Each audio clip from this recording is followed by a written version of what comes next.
The European leaders presented a unified message to President Donald Trump that they refuse to participate in military operations which connect to the current Iran conflict. The United States government requested ally nations to back its worldwide program, which aims to stop Iranian threats through naval forces, which protect the vital oil shipping route in the Strait of Hormuz.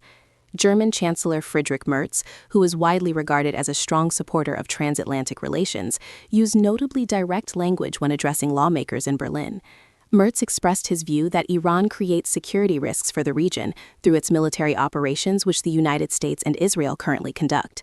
He told Parliament that to date, there has been no clear or convincing plan outlining how the operation could achieve success. Merz also emphasized that European partners had not been consulted in advance and were not asked to contribute to the effort.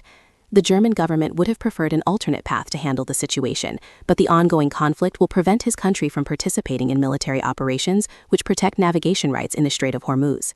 The Strait of Hormuz functions as a crucial channel which delivers worldwide energy resources because approximately 20% of global oil shipments traverse its waters.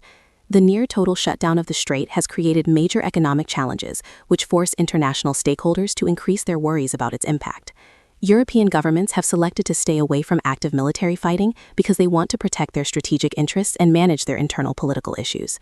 Defence Minister Boris Pistorius strengthened Germany's stance when he declared that the current conflict does not involve Germany because it started with another country.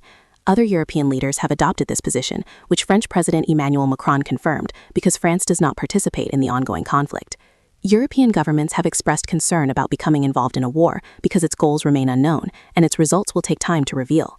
Officials have stated that they did not take part in making decisions about military operations, so they will not work in combat activities. The United States military adopts this cautious approach because officials fear that rising tensions will lead to major disruptions in the area. The decision to stay out of international affairs comes at a moment when transatlantic ties face existing tensions. The United States and its European partners have experienced growing conflicts that stem from their different views about the Ukraine war and their ongoing trade conflicts and their various international power issues. The current situation creates added challenges for leaders because they must balance their international partnerships with their domestic political situations. President Trump criticized allied countries because they failed to support the United States. He described their decision as, British Prime Minister Keir Starmer has faced particular frustration from the Speaker because he made a serious error. European leaders continue to support their existing positions because they need to evaluate the situation through their own independent examination. Public opinion across several European countries appears to support this approach. The United Kingdom polling data shows that most people in the country oppose military operations against Iran. The government and opposition parties have changed their stance because they want to address the concerns of voters who study political matters.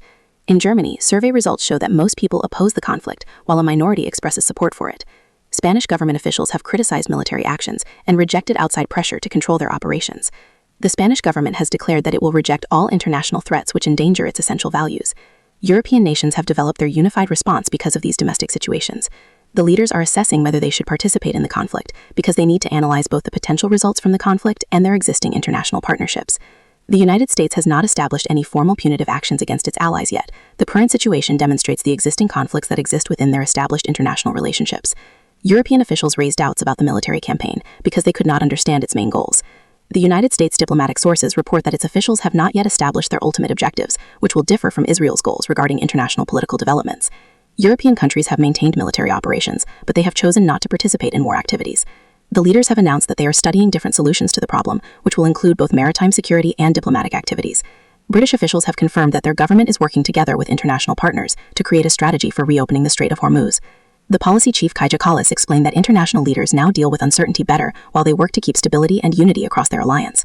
The European Union shows a calm and prepared response to current events because the organization understands that unexpected changes will still occur. This approach serves as a method to address both immediate problems and long-term strategic planning needs. The situation keeps changing because different groups now disagree about military action, while international teams work to solve diplomatic issues during the conflict. The European response development leads to a new focus on how existing positions shape international power dynamics and upcoming global diplomatic activities, which we will analyze in depth during Part 2.